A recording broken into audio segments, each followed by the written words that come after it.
أعوذ بالله من الشيطان الرجيم. بسم الله الرحمن الرحيم.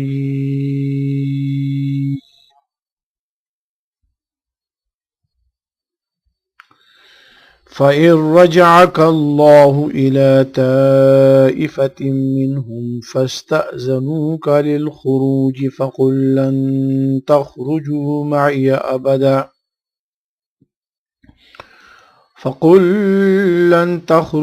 معي أبدا ولن تقاتلوا معي عدوا إنكم رضيتم بالقعود أول مرة فاقعدوا مع الخالفين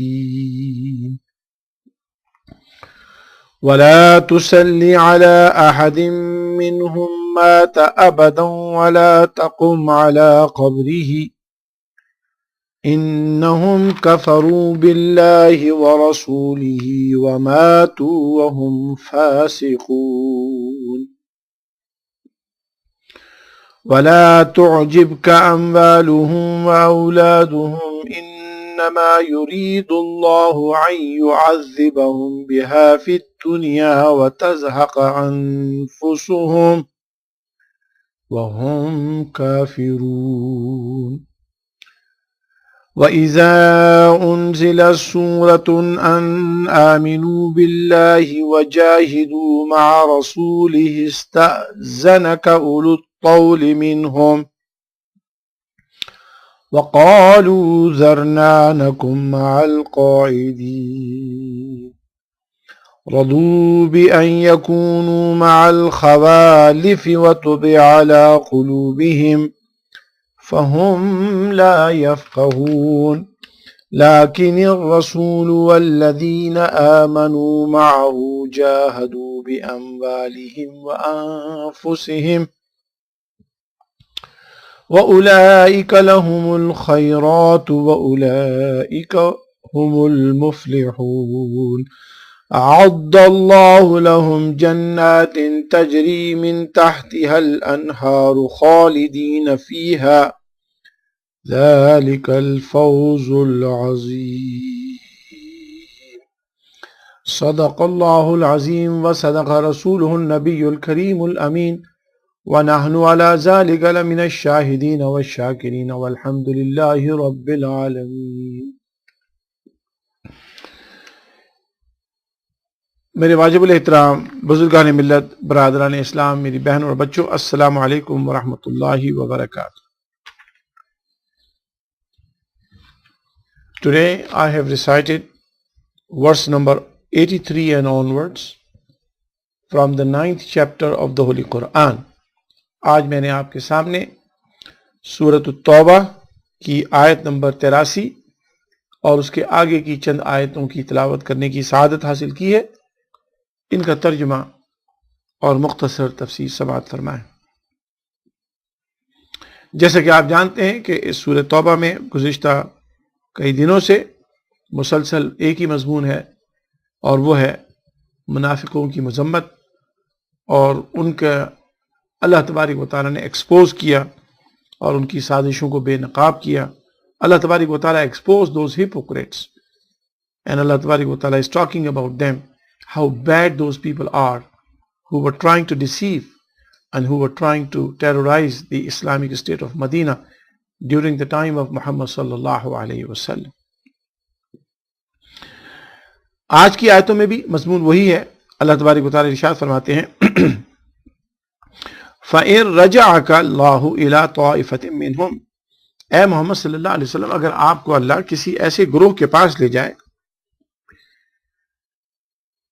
انہی میں سے یعنی منافقوں کے کسی ایک گروہ کے پاس لے جائے، یعنی کچھ لوگوں کے پاس آپ کو لے جائے، یعنی اللہ تبارک و تعالیٰ، نبی علیہ الصلوۃ والسلام یاد رکھیے ہر کام اللہ کے حکم سے کرتے ہیں، وہ کوئی کام اپنی مرضی سے نہیں کرتے ہیں. تو اگر وہ کسی کو دعوت دینے بھی جاتے ہیں تو اللہ ہی کے حکم سے جاتے ہیں. تو اسی طرح اللہ تبارک و تعالیٰ فرما رہے ہیں کہ اللہ تعالیٰ کے حکم سے اگر آپ کسی منافق گروہ سے ملنے کے لیے جائیں تاکہ ان کو دین کی بات بتائیں اور ان کو جہاد پر ان کو لے جانے کی بات کریں، اور آپ ان کو جا کے بتائیں، ان سے ملیں، فَاسْتَأْذَنُوكَ لِلْخُرُوجِ، تو اب چونکہ صورتحال بدل چکی ہے، یہ منافق جس وقت سب سے زیادہ ان لوگوں کی ضرورت تھی کہ وہ مسلمانوں کے ساتھ ساتھ چلتے اور مسلمانوں کی مدد کرتے اور اپنا آپ کو مسلمانوں کا ساتھی ثابت کرتے، اور یہ لوگ اس آزمائش کے وقت میں مسلمانوں کے ساتھ نہیں گئے ہیں. تو اب اگر آپ ان لوگوں کے پاس جائیں اور ان میں سے کچھ لوگوں سے ملیں، فَاسْتَأْذَنُوكَ لِلْخُرُوجِ، اور پھر وہ اگر آپ سے کہیں کہ اچھا اس دفعہ ہم جہاد پہ چلتے ہیں، پچھلی دفعہ تو ہم نہیں گئے تھے، we would like to go this time, last time we did not go but this time we want to go، اگر وہ اجازت مانگے آپ سے جہاد پہ نکلنے کی، تو فَقُلْ لَن تَخْرُجُوا مَعِيَ أَبَدًا، تو ان سے کہہ دیجئے اب تم ہمارے ساتھ کبھی بھی نہیں جا سکتے، you will never be able to come with us، کہ تم نے دھوکہ دیا تھا اس سخت آزمائش کے وقت جب تمہاری ضرورت تھی. اب تم ہمیں کہتے ہو کہ تم ہمارے ساتھ چلو گے جب مسلمان الحمدللہ فتح سے ہمکنار ہے، مسلمان اللہ تعالیٰ نے سرخرو فرمایا ہے، اللہ has given them victory، اللہ تبارک و تعالیٰ has given them the honor that they went and they came back as victorious from Tabuk. تو اب اگر یہ آپ سے اجازت مانگے تو ان سے کہہ دو لن تخرجوا معي ابدا، اب تمہارا ہمارے ساتھ کبھی بھی چلنا نہیں ہوگا، تم ہمارے ساتھ کبھی نہیں چل سکتے ہو. وَلَن تُقَاتِلُوا مَعِيَ عُدُوًّا، اور ہمارے جو دشمن ہیں ہم انہیں خود ہی ہینڈل کر لیں گے، تمہاری ہمیں کوئی ضرورت نہیں. یعنی اگر ہمیں کسی سے جھگڑا ہوگا، ہماری کسی سے جنگ ہوگی تو ہم خود ہی اس کو ہینڈل کریں گے، اب تمہاری ضرورت نہیں رہی. ہم نے تمہارا بڑا لحاظ کیا، ہم نے تمہیں بڑا موقع دیا، ہم نے تمہیں بڑا چاہا کہ تم صحیح ہو جاؤ، لیکن تم صحیح نہیں دے، تم نے عین موقعوں کے اوپر دھوکے دیے. تو اللہ تبارک و تعالیٰ is telling Muhammad sallallahu alaihi wasallam that if you go to next time, even after the Tabuk, if you go and talk to these hypocrites, and if they want to go this time with you, then you tell them now, you cannot go with us. You will never go with us forever, and you will never fight our enemies with us, because you have deceived us, not one time but many times. You cannot be trusted, you are not reliable, and you have a kufr in your heart, and you apparently become Muslim. تو وَلَن تُقَاتِلُوا مَعِيَ عُدُوًّا، تم ہمارے دشمنوں کے ساتھ بھی ہمارے ساتھ جنگ نہیں کرو گے. یعنی ہمیں اپنے دشمنوں سے مقابلہ کرنے کے لیے اب ہمیں تمہاری بھی ضرورت نہیں رہی ہے. پہلے بھی نہیں تھی اور پہلے بھی تم کام نہیں آئے، لیکن ہم تمہیں موقع دیتے رہے، لیکن تم نہیں باز آئے، تو we do not need you anymore. إِنَّكُمْ رَضِيتُمْ بِالْقُعُودِ أَوَّلَ مَرَّةٍ، یعنی پہلی دفعہ تم نے اس بات پر پسندیدگی کی کہ تم پیچھے بیٹھ جاؤ، تم بیٹھے رہو، تم نہیں چلو. You liked, first time you liked that you do not want to go with us. So when you decided not to go with us, فَقْعُدُوا مَعَ الْخَالِفِينَ، تو جو پیچھے بیٹھے ہوئے اب تم بھی بیٹھے رہو ان کے ساتھ. تو اللہ تبارک و تعالیٰ ارشاد فرماتے ہیں اے محمد صلی اللہ علیہ وسلم، ان سے کہہ دو اب تمہاری ہمیں ضرورت نہیں ہے. انکم رضیتم بالقعود اول مرۃ، تم تو پہلی دفعہ، جب پچھلی دفعہ ہم تم سے بات کی تھی، پہلی دفعہ بات کی تھی، یعنی شروع ہی سے تم ایسے تھے کہ تم پیچھے بیٹھنے والوں میں سے رہے. فقعدوا مع الخالفین، تو تم پیچھے بیٹھنے والوں کے ساتھ اب بھی انہی کے ساتھ بیٹھے رہو، تمہارا ہمارے ساتھ جانا کوئی ضروری نہیں ہے، کیونکہ تم نے پہلے بھی دھوکہ دیا، آئندہ بھی تم دھوکہ ہی دو گے، ہم تم پر اعتماد نہیں کر سکتے. یا حضرات محترم، یہاں اللہ تبارک و تعالیٰ مسلمانوں کو ایک چیز بتا رہے ہیں کہ مسلمانوں تم بار بار کسی سے دھوکہ نہیں کھا سکتے. قربان جائے نبی علیہ الصلوۃ والسلام کے حضور نے فرمایا مومن ایک بل سے 2 بار نہیں ڈسا جاتا. یعنی مومن کو ایک بار تو کوئی دھوکہ دے سکتا ہے، دوسری بار نہیں دھوکہ دے سکتا.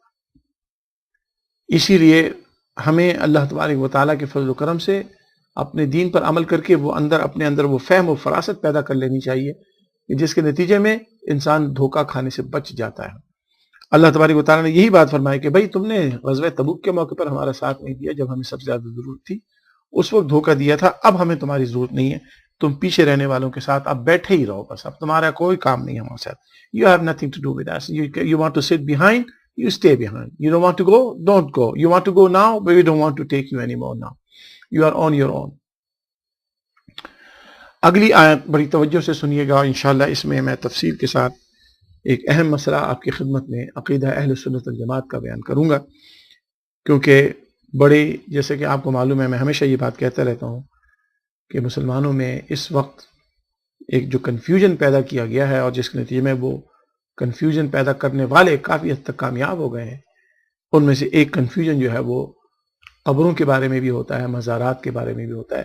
اس آیت کی روشنی میں وہ انشاءاللہ اس بات بھی آپ کو سمجھانے کی کوشش کی جائے گی۔ آیت نمبر 84، ورس نمبر 84، اللہ تبارک و تعالیٰ فرماتے ہیں وَلَا تُصَلِّ عَلَىٰ أَحَدٍ مِّنْهُمْ مَاتَ أَبَدًا۔ اے محمد صلی اللہ علیہ وسلم، آپ کو اب یہ ہدایت کی جا رہی ہے، آپ کو یہ بتایا جا رہا ہے کہ ان منافقوں میں سے اگر کوئی بھی مر جائے، وَلَا تَقُمْ عَلَىٰ قَبْرِهِ، تو آپ نے اس کی قبر پر کبھی نہیں جانا ہے، آپ کبھی بھی نہیں جائیں گے۔ اِنَّهُمْ كَفَرُوا بِاللَّهِ وَرَسُولِهِ، اس لیے نہیں جائیں گے آپ کہ ان لوگوں نے کفر کیا، کفر کی حالت میں مرے، اللہ اور اس کے رسول کے ساتھ انہوں نے کفر کیا، وَمَاتُوا، اور اس پہ مر گئے، وَهُمْ فَاسِقُونَ، اور یہ فاسق تھے، اللہ کے نافرمان تھے۔ حضرات محترم، اس آیت کو موجودہ معاملات کے اندر جو اس کا ترجمہ اور تفسیر ہے وہ بعد میں ہوگی، پہلے اسی آیت کو اسی کے پس منظر میں دیکھیے کہ ہوا یہ کہ جب نبی علیہ الصلوۃ والسلام کا جو بدترین دشمن تھا، جس کا ہم نے کل بھی ذکر کیا، عبداللہ بن ابی، یہ بظاہر مسلمان بن چکا تھا لیکن یہ منافقوں کا سردار تھا، سارے منافق اس کے پیچھے لگتے تھے اور اس کی بات مانتے تھے۔ تو اب ہوا یہ کہ جب اس کا آخری وقت آیا اور یہ مرنے لگا، تو اس نے ایک روایت کے مطابق اپنے بیٹے کو، جو صحیح مسلمان تھے، صحابی تھے، اور ایک روایت کے مطابق کسی صاحب کو بھیجا نبی علیہ الصلوۃ والسلام کے پاس، اور اس نے ان کے ذریعے یہ پیغام بھجوایا نبی صلی اللہ علیہ وسلم کو کہ اے محمد صلی اللہ علیہ وسلم، جب میں مر جاؤں تو آپ میری نماز جنازہ پڑھائیے گا اور میری قبر پہ بھی تشریف لائیے گا۔ اور پھر عبداللہ بن ابی نے ایک اور مطالبہ، ایک درخواست اور یہ پیش کی کہ میں نبی علیہ الصلوۃ والسلام کی قمیض مبارک میں دفن ہونا چاہتا ہوں۔ نبی علیہ الصلوۃ والسلام نے جو قمیض پہنی ہوئی تھی وہ اتار کر دے دی۔ میں نے جیسا کہ کل آپ کو بتایا تھا کہ نبی محترم صلی اللہ علیہ وسلم کو چونکہ ہم پہچانتے نہیں، لہٰذا ہم قرآن کریم کو پڑھنے میں اور اس کے ترجمہ و تفسیر میں بڑی ہولناک قسم کی، بڑی خراب قسم کی غلطیاں کر بیٹھتے ہیں۔ نبی محترم صلی اللہ تعالی علیہ وسلم کو اللہ نے فطرتاً کریم بنایا۔ بائی نیچر محمد صلی اللہ علیہ وسلم واز کریم، بائی نیچر نبی علیہ الصلوۃ والسلام از رحمہ، بائی نیچر نبی محمد صلی اللہ علیہ وسلم is very courteous and very kind and very caring even for his worst enemies. That's the way he is. So when Abdullah bin Ubay sent a request, because he was about to die, and he sent a request that I want Muhammad sallallahu alaihi wasallam to lead my Salatul Janazah and visit my grave and give me his shirt, and I want to make his shirt as my coffin. تو نبی علیہ الصلوۃ والسلام نے اپنی قمیض، he gave him the shirt right away. جب وہ shirt اس کے پاس پہنچی، اس نے اس کو واپس کہا یہ شرٹ نہیں، اوپر والی نہیں شرٹ، وہ اندر والی لائیے جسے ہم بنیان کہتے ہیں، the undergarment in which there is a sweat. اس منافق کو مرتے دم اب پتہ چل رہا ہے کہ حضور پاک صلی اللہ علیہ وسلم کی برکت سے شاید اس کی معافی ہو جائے، تو اس نے یہ نبی علیہ الصلوۃ والسلام سے آپ کی قمیض مبارک، یعنی جسے بنیان کہتے ہیں، جس میں حضور پاک صلی اللہ علیہ وسلم کا پسینہ شریف تھا، اس کو منگوایا۔ نبی علیہ الصلوۃ والسلام نے وہ بھی اتار کے دے دی۔ حضرت عمر رضی اللہ تعالیٰ عنہ نبی علیہ الصلوۃ والسلام کے پاس اس وقت بیٹھے تھے جب حضور پاک صلی اللہ علیہ وسلم اپنی شرٹ اتار کر اس کو دے رہے تھے اس آدمی کو، تاکہ وہ لے جائے۔ عبداللہ بن ابی کا یہ مطالبہ ہے، یہ درخواست ہے، یہ خواہش ہے کہ حضور پاک صلی اللہ علیہ وسلم کی قمیض مبارک میں اس کو دفنایا جائے۔ تو نبی علیہ الصلوۃ والسلام جب اس کو قمیض اتار کے دے رہے تھے، حضرت عمر رضی اللہ تعالیٰ عنہ رسول پاک صلی اللہ علیہ وسلم کے پاس بیٹھے ہوئے تھے، کہنے کہ یا رسول اللہ، یہ آپ کا بدترین دشمن ہے، یا رسول اللہ اس نے پوری زندگی آپ کو تنگ کیا ہے، یا رسول اللہ اس نے بڑے منصوبے آپ کے خلاف بنائے، آپ اس کو اپنی شرٹ مبارک مت دیجیے۔ حضرت عمر رضی اللہ تعالیٰ عنہ نے رسول پاک صلی اللہ علیہ وسلم سے بار بار مطالبہ کیا، یا رسول اللہ یہ مت دیجیے آپ۔ حضرت عمر کے بے انتہا اسرار کو دیکھ کر رسول پاک صلی اللہ علیہ وسلم نے فرمایا اے عمر تم نہیں جانتے، مجھے معلوم ہے کہ میں کس وجہ سے یہ شرط دے رہا ہوں، اس میں ایک حکمت ہے جو بعد میں حضرت عمر کی بھی سمجھ میں آئی۔ تو نبی علیہ الصلوۃ والسلام نے اپنی قمیض مبارک دے دی، اور ایک روایت کے مطابق اسی قمیض میں عبداللہ بن ابی کو دفنایا بھی کیا۔ پھر نبی علیہ الصلوۃ والسلام کو چونکہ آپ نے اس کی زندگی میں مرنے کے قریب وہ تھا، اس کی زندگی میں اس سے یہ وعدہ کر لیا تھا کہ میں نماز جنازہ پڑھاؤں گا، تو نبی علیہ الصلوۃ والسلام اس کی نماز جنازہ پڑھانے کے لیے بھی چل پڑے۔ تو اللہ تبارک و تعالیٰ نے، اور جب رسول کریم صلی اللہ علیہ وسلم نماز جنازہ کے لیے گئے تو حضرت عمر پھر سراپا احتجاج بن گئے۔ حضرت عمر پھر رسول کریم صلی اللہ علیہ وسلم کے سامنے آ جاتی، شریف آتا ہے حضور پاک صلی اللہ علیہ وسلم کے سامنے آ جاتی تھی، کہتی یا رسول اللہ آپ کس کی نماز جنازہ پڑھا رہے ہیں؟ یا رسول اللہ یہ تو ویل نون منافق ہے، سب کو پتا ہے کہ یہ منافق ہے، آپ بھی جانتے ہیں کہ منافق ہے، بلکہ یہ منافقوں کا سردار ہے، اس نے پوری زندگی آپ سے دشمنی کی ہے، یا رسول اللہ یہ مت پڑھائیے اس کی نماز جنازہ۔ لیکن نبی رحمت صلی اللہ علیہ وسلم نے اس کی پھر بھی نماز جنازہ پڑھائی۔ ایک روایت ہے کہ آپ نے نماز پڑھا دی، ایک روایت ہے کہ آپ نماز جنازہ پڑھا رہے تھے کہ جبریل علیہ الصلوۃ والسلام آ گئے اور عرض کیا یا رسول اللہ صلی اللہ علیہ وسلم، اللہ تبارک و تعالیٰ نے یہ آیت آپ کے اوپر بھیجی ہے، وَلَا تُصَلِّ عَلَىٰ أَحَدٍ مِّنْهُمْ مَاتَ أَبَدًا، اے محمد صلی اللہ علیہ وسلم ان منافقوں میں سے جو بھی مر جائے گا آپ اس کی نماز جنازہ کبھی نہیں پڑھیں گے، وَلَا تَقُمْ عَلَىٰ قَبْرِهِ، اور اس کی قبر کی بھی زیارت یا اس کی قبر کے پاس بھی کھڑے نہیں ہوں گے، اِنَّهُمْ كَفَرُوا بِاللَّهِ وَرَسُولِهِ، اس لیے کہ انہوں نے کفر کیا اللہ اور اس کے رسول کے ساتھ، وَمَاتُوا، اور وہ اس پر مر گئے، وَهُمْ فَاسِقُونَ، یہ فاسق۔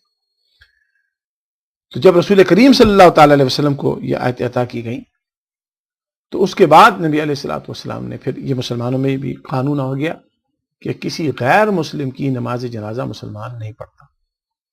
اور اسی لیے اس بات کو بھی یاد رکھ لیجئے کہ چونکہ ہم غیر مسلم ملک میں رہتے ہیں، اس بات کو بعض لوگ بالکل سمجھتے نہیں ہیں اور وہ ایک بالکل ایکسٹریم پہ چلے جاتے ہیں۔ وہ کہتے ہیں کہ کسی غیر مسلم کے مرنے کے اوپر اس کے ساتھ اظہار افسوس بھی نہیں ہو سکتا۔ یہ بات بالکل غلط ہے۔ انسان کو ہمدردی کرنی چاہیے۔ انسانی ہمدردی ایک بہت اہم چیز ہے جو ہمارے دین کی بنیاد ہے، دنیا کا ایک حصہ ہے، اور وہ انسانی ہمدردی کے لیے مسلمان ہونا ضروری نہیں ہے۔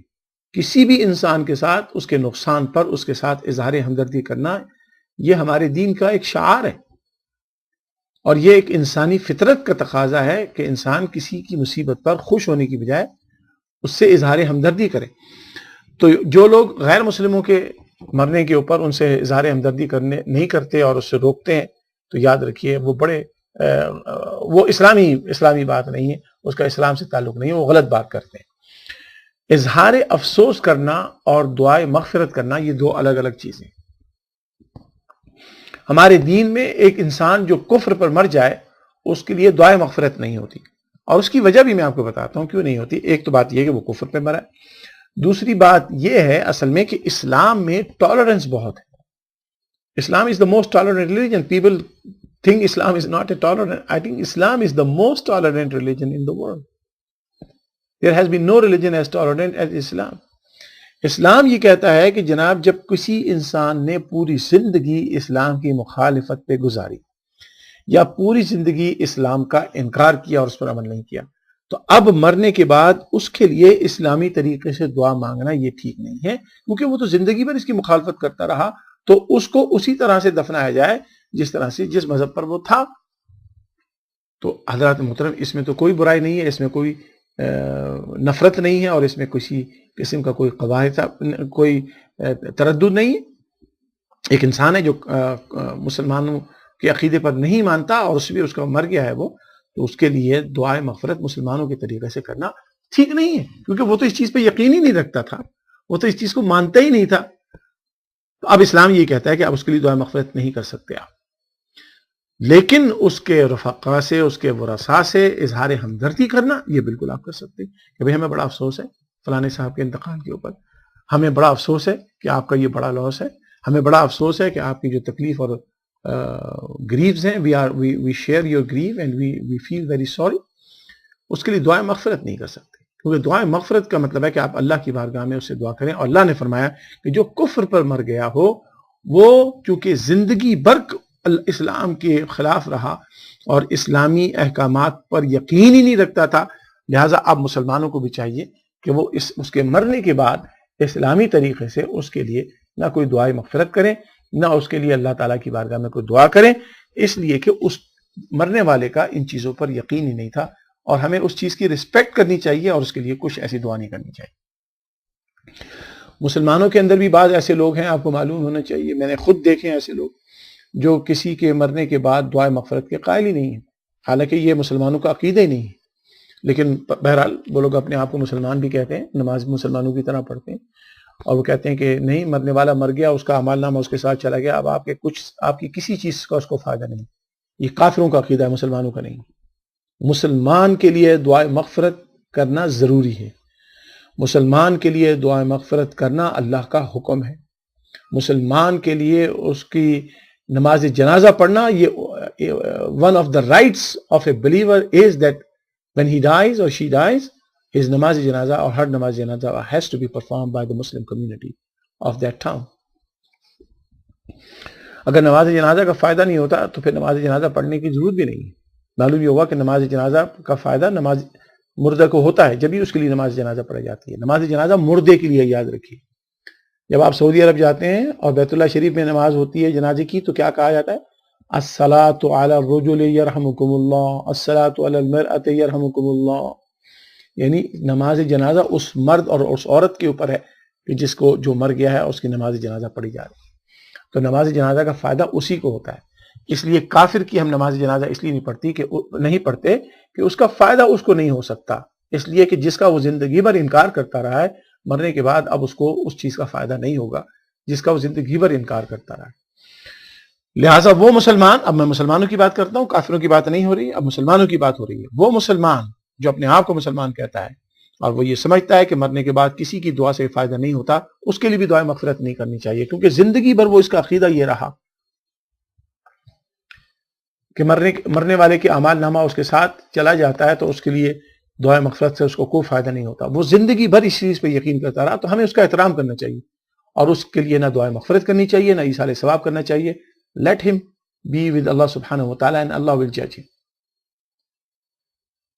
لیکن وہ لوگ جو الحمدللہ اس بات کے قائل ہیں کہ مرنے کے بعد نماز جنازہ کا بھی فائدہ ہوتا ہے، دعائے مغفرت کا بھی فائدہ ہوتا ہے، ایصال ثواب کا بھی فائدہ ہوتا ہے، ان کے لیے ضرور دعائے مغفرت کرنی چاہیے، ان کے لیے ضرور ایصال ثواب کرنا چاہیے، اور ان کے لیے اللہ تبارک و تعالیٰ کی بارگاہ میں التجا کرنی چاہیے کہ اللہ تبارک و تعالیٰ ان کو جنت الفردوس میں جگہ عطا فرمائے۔ زندوں کے اس دعا کرنے سے مردے کو یقیناً فائدہ ہوتا ہے۔ اب جس کا یہ یقین زندگی پر نہیں تھا اس کے لیے مت کیجئے، جس کا یقین ان چیزوں پہ تھا، چاہے وہ گناہ گاری کیوں نہ ہو، اس کے لیے ضرور کیجئے، کیونکہ وہ اس چیز پہ یقین رکھتا تھا۔ کافر کے لیے بھی نہیں ہو سکتا اور اس بدبخت کے لیے بھی نہیں ہو سکتا جو ایصال ثواب کا قائل نہیں۔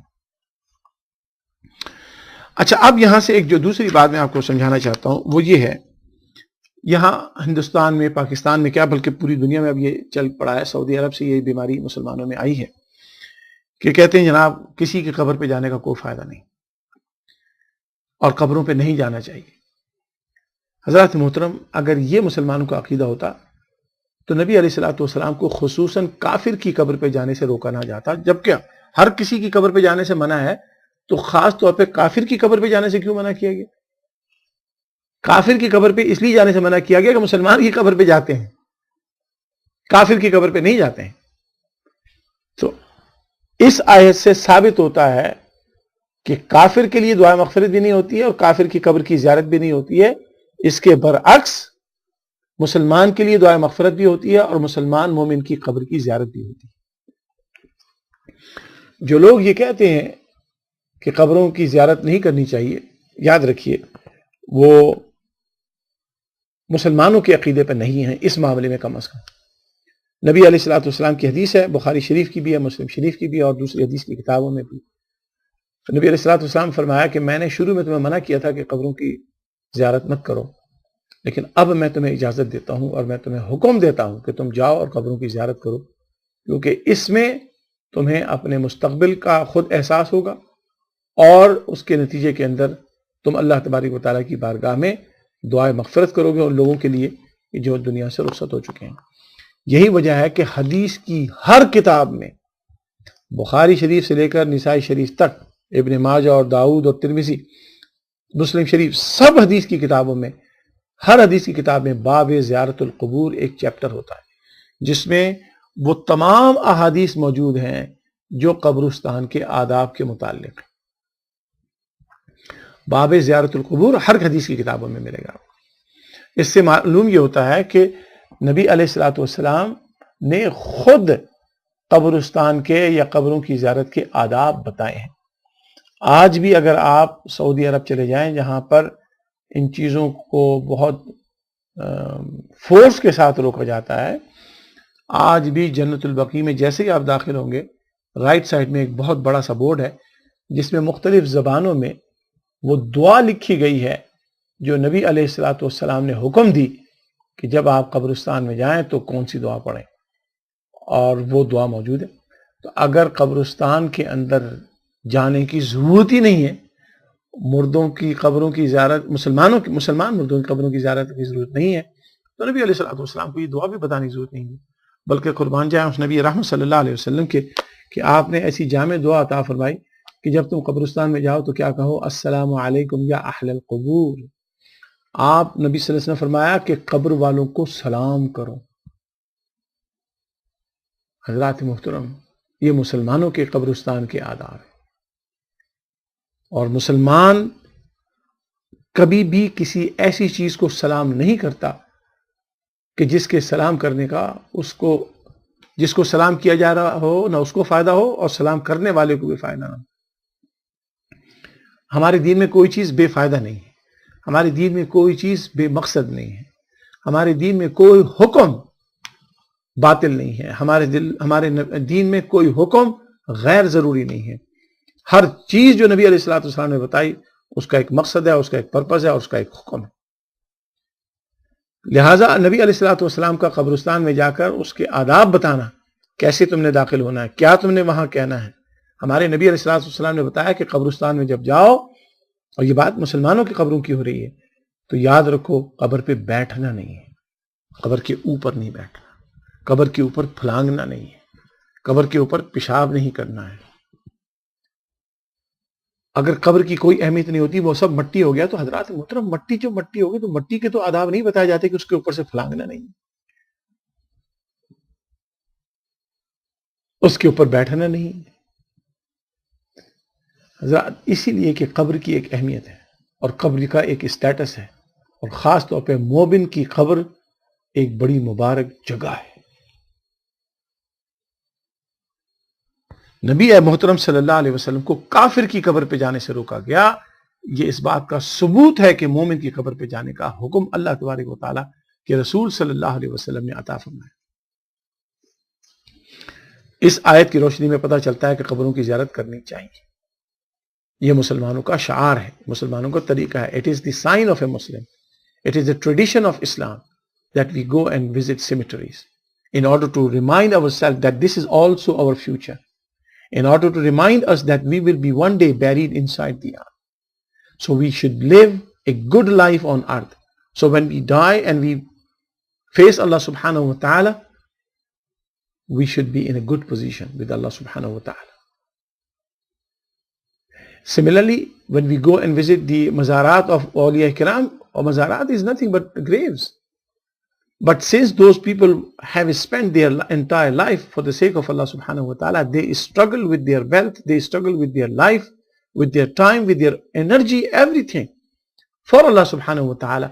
That is why Allah tabarak wa ta'ala makes them his wali, his friends. تو اولیاء کرام کے مزارات پر تو اللہ تعالیٰ کے فرشتوں کا نزول ہوتا ہے.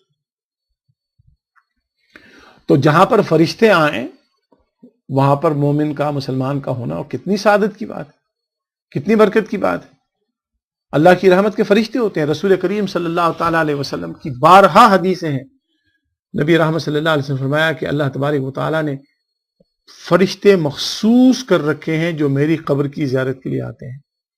حضور نے فرمایا 70,000 فرشتے صبح سورج نکلنے سے پہلے میری قبر پر آتے ہیں، اور وہ غروب آفتاب تک میرے قبر اطہر کے چاروں طرف اکٹھا رہتے ہیں، اور درود و سلام پڑھتے رہتے ہیں. پھر مغرب کے وقت وہ چلے جاتے ہیں اور رات کے فرشتے نازل ہوتے ہیں. 70,000 فرشتے رات کے نازل ہوتے ہیں. پھر وہ رات بھر مجھ پر درود و سلام پڑھتے ہیں. پھر وہ چلے جاتے ہیں اور اگلے دن نئے فرشتے آتے ہیں. حضور نے فرمایا ایک فرشتے کو جب زندگی میں موقع مل جاتا ہے میری قبر پہ آنے کا, زندگی بھر اسے پھر دوبارہ آنے کا موقع نہیں ملتا. فرشتے وہ خوش نصیبی ان کو حاصل نہیں ہے جو انسانوں کو حاصل ہے. ہم نبی محترم صلی اللہ علیہ وسلم کے قبر انور کی زیارت کے لیے بار بار جاتے ہیں. تو فرشتے اتنی تعداد میں اللہ نے بنایا کہ فرشتے کو ایک دفعہ حضور پاک صلی اللہ علیہ وسلم کے مزار انور کی زیارت زندگی میں نصیب ہوتی ہے, پھر اس کو زندگی پر نصیب نہیں ہوتی, اگلوں کو موقع دیا جاتا ہے. تو نبی رحمت صلی اللہ علیہ وسلم کی قبر انور پر ہر وقت فرشتے رہتے ہیں اور روز نئے فرشتے آتے ہیں. صبح کے فرشتے الگ ہیں, شام کے فرشتے الگ ہیں. 70,000 فرشتے صبح, 70,000 فرشتے شام. اسی طرح سے نبی علیہ الصلوۃ والسلام کے نام پر جنہوں نے اپنی جانیں قربان کی ہوں, جنہوں نے حضور کے دین کو کی ترویج و اشاعت کی ہو, اس کو پھیلایا ہو, ان کو اللہ نے اپنا ولی بنایا ہو, اللہ تبارک و تعالیٰ ان کے مزارات پر بھی, ان کے قبروں کے اوپر بھی اپنی رحمتوں کی بارش فرشتوں کی شکل میں فرماتا ہے.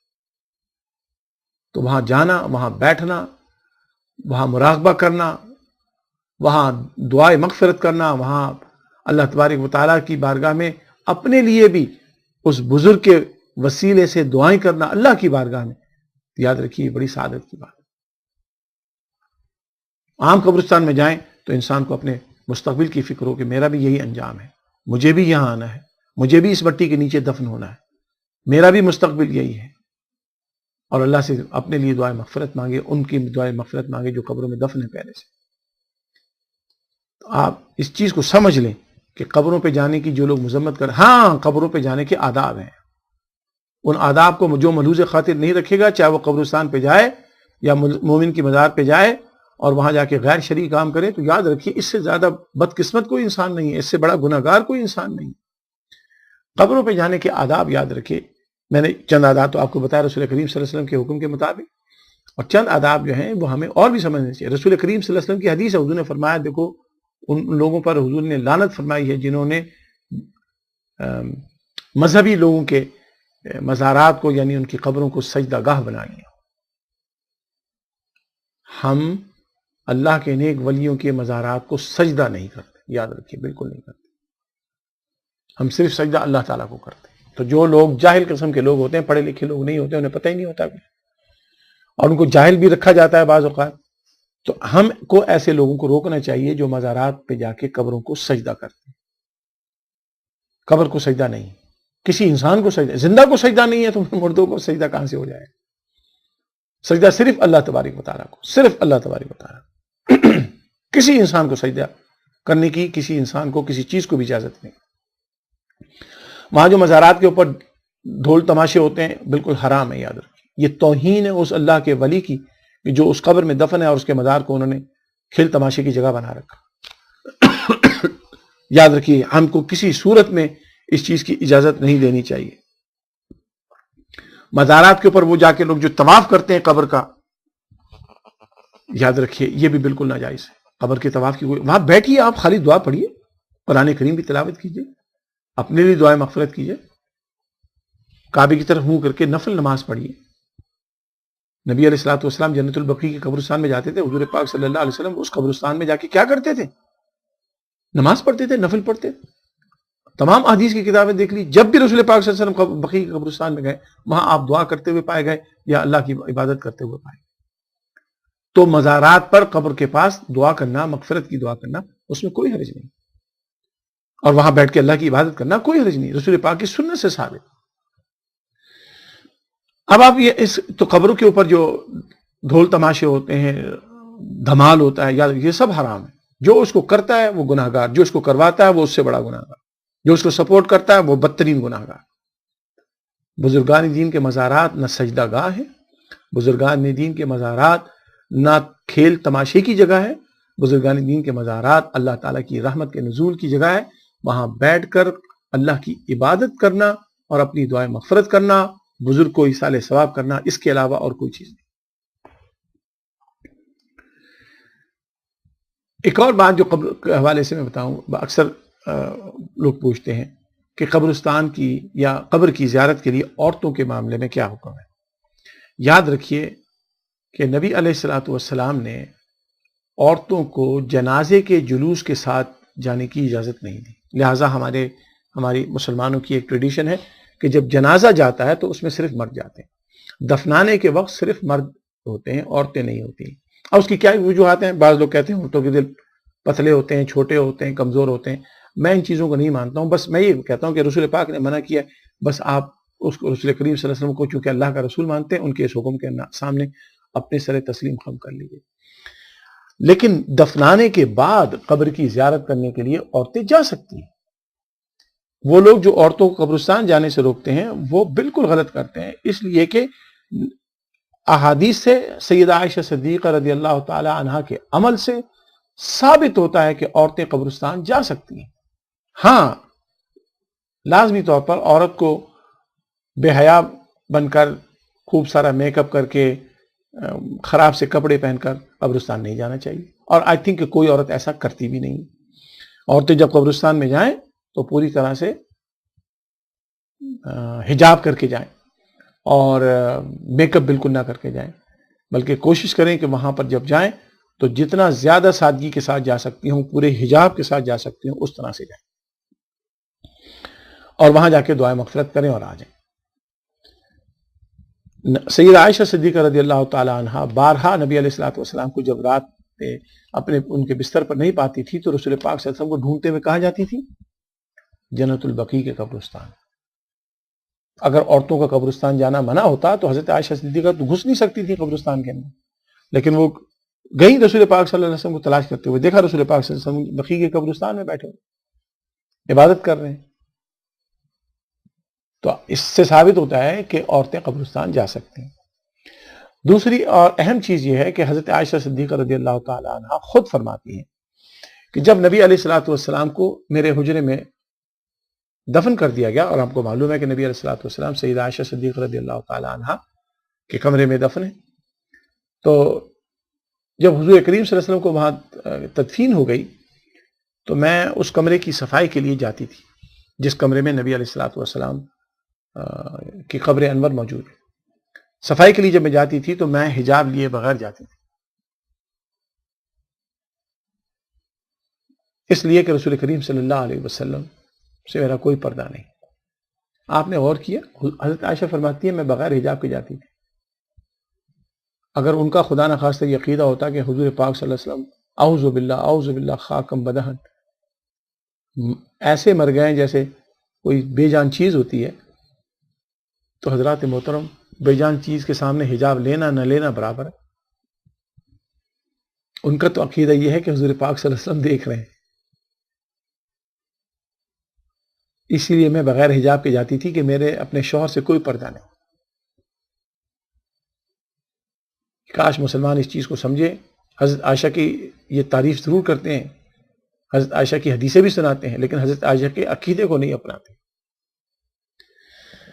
سیدہ عائشہ صدیقہ رضی اللہ تعالیٰ عنہ فرماتی ہیں کہ پھر اس کے بعد اسی کمرے میں جب میرے والد سیدنا ابو بکر صدیق رضی اللہ تعالیٰ عنہ کو دفن کیا گیا، میں اب بھی اس کمرے میں جاتی تھی، بغیر حجاب کے جاتی تھی.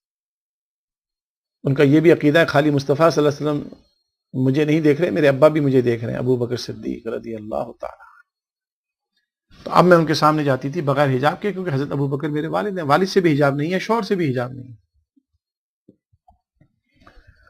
اور پھر فرماتی ہیں کہ جب اس میں کمرے میں سیدنا عمر ابن الخطاب رضی اللہ تعالی عنہ کو تدفین کی ہو گئی تو اب میں اس کمرے میں جاتی تھی تو پورا حجاب کر کے جاتی تھی، کیونکہ عمر میرے لیے نام محرم ہے.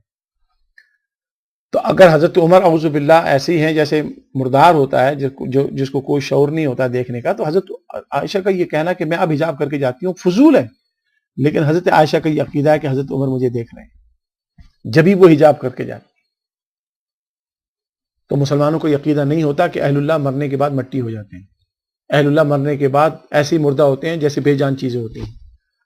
صحابہ کا عقیدہ یہ ہے، اہل اللہ کا عقیدہ یہ ہے، مسلمانوں کا عقیدہ یہ ہے، مومنین کا عقیدہ یہ ہے کہ مرنے کے بعد اللہ کا ولی، نبی کا صحابی، خود نبی مرتے نہیں ہیں، وہ حیات جاودانی میں آ جاتے ہیں جہاں سے ان کو اللہ تبارک و تعالیٰ بے انتہا وسعت عطا فرما کر ان چیزوں تک ان کو دسترس عطا فرماتا ہے جو فزیکل باڈی کی وجہ سے، لمیٹیشن کی وجہ سے نہیں ہو سکتی تھی. حضرات محترم، نبی علیہ الصلوۃ والسلام کی قبر کی زیارت کرنا مومن کے لیے بہت بڑے سعادت کی بات ہے۔ میں یہاں ایک بات آپ کو سنانا چاہتا ہوں کہ جب میں نے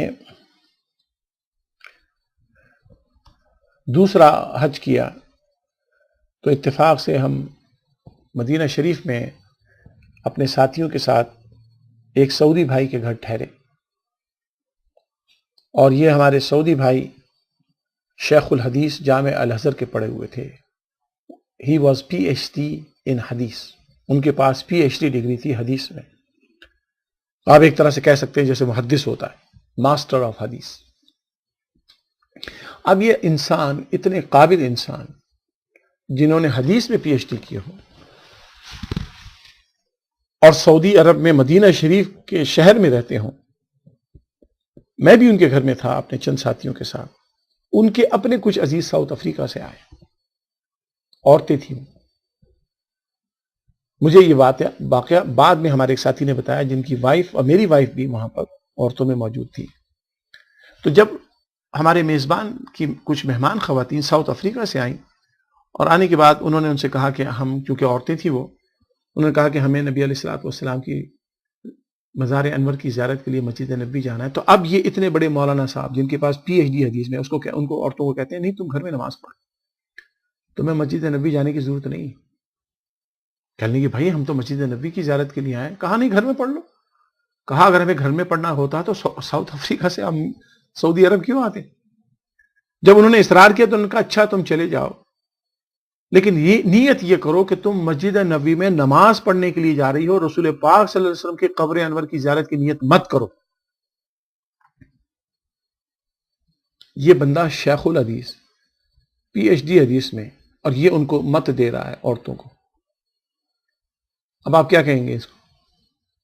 یہ عالم ہے؟ یہ جاہل ہے، چاہے اس کے پاس پی ایچ ڈی ہو، چاہے یہ کہیں کا پڑھا ہوا ہو۔ اس لیے کہ نبی صلی اللہ تعالی علیہ وسلم کے بارے میں احادیث موجود ہیں، اور آج بھی ایک حدیث حضور پاک صلی اللہ تعالی علیہ وسلم کے مزار انور کے سامنے لکھی ہوئی ہے، جبکہ ان سعودیوں نے بہت ساری چیزیں مٹا دی ہیں۔ اور حضور نے فرمایا ما بین قبری و منبری روضۃ من ریاض الجنہ، میری قبر اور میرے منبر کے درمیان کی جو جگہ ہے جنت کی کیاریوں میں سے ایک کیاری ہے۔ نبی علیہ الصلوۃ والسلام کی حدیث ہے ترمذی شریف کی، حضور نے فرمایا من زار قبری وجبت لہ شفاعتی، جس نے میری قبر کی زیارت کی اس پر میری شفاعت واجب ہو گئی۔ یہ حدیث میں پی ایچ ڈی کر کے حدیث کے خلاف بولتے ہیں۔ حضرات محترم، ان کا علم وہی شیطانی علم ہے جس میں سوائے اللہ تبارک و تعالیٰ کی ناراضگی کے اور کچھ نہیں۔ لہذا رسول کریم صلی اللہ علیہ وسلم کی مدینہ شریف جائیں، حضور کی قبر کی زیارت کی نیت سے جائیں۔ حضور کی زیارت کے بعد پھر مسجد نبوی میں نماز پڑھنے کا موقع ملے تو الحمدللہ وہ بڑی سعادت کی بات ہے۔ ہم مسجد نبوی میں حضور کی مزار انور کی وجہ سے جاتے ہیں، اور مسجد نبوی کی فضیلت حضور پاک صلی اللہ علیہ وسلم کے مزار انور کی موجودگی کی وجہ سے اس کو فضیلت آتی ہے۔ لہذا یہ لوگ جو بزرگان دین کی قبر پر یا مسلمانوں کے قبرستان میں جانے سے روکتے ہیں، ان کا یہ اسلامی عقیدہ نہیں، یہ وہ عقیدہ ہے، ان لوگوں کا عقیدہ ہے جو آخرت کا انکار کرتے ہیں، مرنے کے بعد زندہ ہونے کا انکار کرتے ہیں، اور مرنے کے بعد ایصال ثواب کا انکار کرتے ہیں۔ اللہ تبارک و تعالیٰ ان کے شر سے ہمیں محفوظ رکھے، کیونکہ ان کا انجام بھی انہی جیسا ہوگا جو اللہ تعالیٰ نے رسول پاک صلی اللہ علیہ وسلم کو فرمایا کہ جو کفر پر مر جائے اس کی نہ قبر پہ جائیے نہ اس کے لیے دعائے مغفرت کیجیے۔ یہ کافر تو میں ان کو نہیں کہہ سکتا، یہ مسلمان ضرور ہیں، لیکن ایسے مسلمان ضرور ہیں کہ اب نہ ان کی قبر کی زیارت ہوگی نہ ان کے لیے دعائے مغفرت ہوگی، کیونکہ زندگی بھر اسی عقیدے پہ یہ خود قائم رہے ہیں۔ مرنے کے بعد ان کے لیے اس چیز کو ہمیں برقرار رکھنا چاہیے، تاکہ پھر ان کو قیامت کے دن اللہ کی بارگاہ میں پتہ چلے کہ انہوں نے کیا لوز کیا ہے۔ حضرات محترم، اگلی آیت ہے، اللہ تبارک و تعالیٰ ارشاد فرماتے ہیں وَلَا تُعْجِبْكَ أَمْوَالُهُمْ وَأَوْلَادُهُمْ، اے مسلمانوں سنو، یہ منافقوں کی اور کافروں کی یہ جو ان کے پاس دولت ہے اور ان کے پاس جو ریسورسز ہیں، اولاد ہے، ان کی فراوانی تمہیں حیرانگی میں نہ ڈال دے۔ انما یرید اللہ ان یعذبہم، یہ اللہ نے فیصلہ کر لیا ہے، ارادہ فرما لیا ہے کہ ان کو عذاب دے گا، بہا فی الدنیا وتزہق انفسہم، اس دنیا میں بھی ان کو عذاب دے گا، اور جب ان کے سانس نکلے گی وہم کافرون، یہ کافر ہو کر مریں گے۔ یعنی مراد یہ ہے کہ ان کافروں کی، ان منافقوں کی شان و شوکت دیکھ کر تو مروب مت ہو، ان کو اللہ نے عذاب ہی کرنا ہے، اور ان کو دنیا میں بھی عذاب ہوگا، آخرت میں بھی عذاب ہوگا، اور یہ کفر پر مریں گے۔ اللہ تبارک و تعالیٰ اس کی اعلان فرما رہے ہیں۔ وَإِذَا أُنزِلَتْ سُورَةٌ أَنْ آمِنُوا بِاللَّهِ وَجَاهَدُوا مَعَ رَسُولِهِ، اور جب اللہ تبارک و تعالیٰ کوئی سورت یعنی کوئی وحی بھیجتے ہیں، سورت بھیجتے ہیں جس میں یہ کہا جاتا ہے کہ ان آمنوا باللہ وجاہدوا مع رسولہ، کہ تم ایمان لاؤ اللہ پر اور جہاد کرو رسول کریم صلی اللہ علیہ وسلم کے ساتھ، تو کیا کہتے ہیں؟ استأذنک اولو الطول، تو ان میں جو صاحبان جو طاقتور لوگ ہیں وہ آپ سے ایکسکیوزز مانگتے ہیں، اجازت مانگتے ہیں۔ مع رسول استأذنک اولو الطول منہم، تو ان میں سے جو طاقتور لوگ ہیں، صاحبان حیثیت لوگ ہیں، اقتدار والے لوگ ہیں، خوشحال لوگ ہیں، وہ آپ سے ایکسکیوزز مانگتے ہیں، اجازت مانگتے ہیں۔ وقالوا ذرنا نکم مع القاعدین، وہ یہ کہتے ہیں حضرت ہمیں تو بیٹھے رہنے دیجئے پیچھے، آپ ہمیں کہاں لے جا رہے ہیں، ہم تو بس یہی ٹھیک ہیں۔ رضوا بأن یکونوا مع الخوالف، اللہ تعالیٰ فرماتا ہے اچھا بس تم خوش رہو ان پیچھے لوگوں والوں کے ساتھ بیٹھنے میں خوش رہو۔ وَطُبِعَ عَلَىٰ قُلُوبِهِمْ، اللہ نے تمہارے دلوں پر مہر لگا دی ہے۔ فَهُمْ لَا يَفْقَهُونَ، اب تم کچھ نہیں سوچنے کے قابل، صلاحیتیں تمہاری ختم ہو گئی، تم میں سوچنے سمجھنے کی کوئی صلاحیت ہی نہیں رہی۔ لَٰكِنِ الرَّسُولُ وَالَّذِينَ آمَنُوا مَعَهُ، لیکن رسول جو ایمان لائے اور اس کے ساتھ مومنین جو ایمان لائے، انہوں نے جہاد کیا بِأَمْوَالِهِمْ وَأَنفُسِهِمْ، اپنی مالوں سے اور اپنی جانوں سے۔ وَأُولَٰئِكَ لَهُمُ الْخَيْرَاتُ، اور انہی کے لیے ساری بھلائیاں ہیں۔